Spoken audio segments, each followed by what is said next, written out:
1978 Henry Smith എന്ന യുവാവ് കണ്ണുകൾക്ക് കാഴ്ചശക്തി നഷ്ടപ്പെടുവാൻ സാധ്യതയുള്ള ഒരു രോഗത്തിന് അടിമയായി.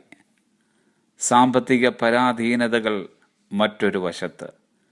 എന്നാൽ പരാതികളോ പെറുവിറുപ്പുകളോ കൂടാതെ താൻ ദൈവമുഖത്തേക്ക് നോക്കിയപ്പോൾ ദൈവാത്മാവ് കൊരിന്ത്യർക്കെഴുതിയ 2-ാം ലേഖനം 8-ാം അധ്യായത്തിന്റെ 9-ാം വാക്യത്തിൽ കൂടി തന്നോട് സംസാരിക്കുകയുണ്ടായി. ആ വാക്യം ഇങ്ങനെ: നമ്മുടെ കർത്താവായ യേശുക്രിസ്തു സമ്പന്നനായിരുന്നിട്ടും അവന്റെ ദാരിദ്ര്യത്താൽ നിങ്ങൾ സമ്പന്നരാകേണ്ടതിന് നിങ്ങൾ നിമിത്തം ദരിദ്രനായി തീർന്ന കൃപ നിങ്ങൾ അറിയുന്നുവല്ലോ.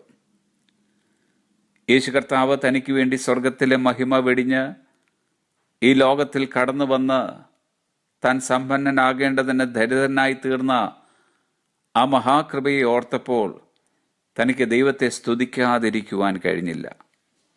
ദൈവത്തിന്റെ പരിശുദ്ധാത്മാവ് ഹെൻറി സ്മിത്തിന്റെ ഉള്ളിൽ അന്ന് നൽകിയ മനോഹരമായ ഗാനമാണ് ഗീവ് താങ്ക്സ് എന്നാരംഭിക്കുന്നത്.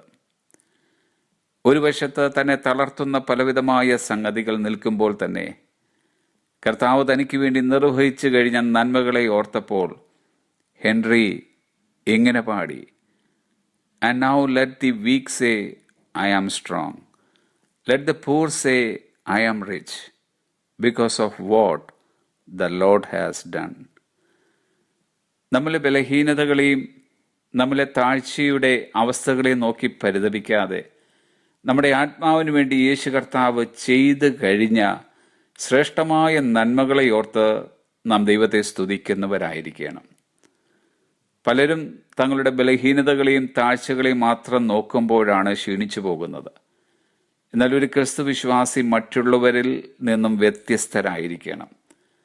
അവർ ഇങ്ങനെ പറയണം: ബലഹീനനായിരിക്കുമ്പോൾ തന്നെ ഞാൻ ശക്തനാണെന്നും ദരിദ്രനായിരിക്കുമ്പോൾ തന്നെ ഞാൻ സമ്പന്നനാണെന്നും. നമ്മുടെ ആത്മാവിനെ നിത്യതയോട് അടുപ്പിച്ച ദൈവത്തിൻ്റെ മഹാകൃപയെ നാം ഓരോ ദിവസവും ധ്യാനിക്കുമ്പോൾ ദൈവത്തിന് സ്തുതിയല്ലാതെ മറ്റൊന്നും നമ്മുടെ നാവിൽ വരികയില്ല.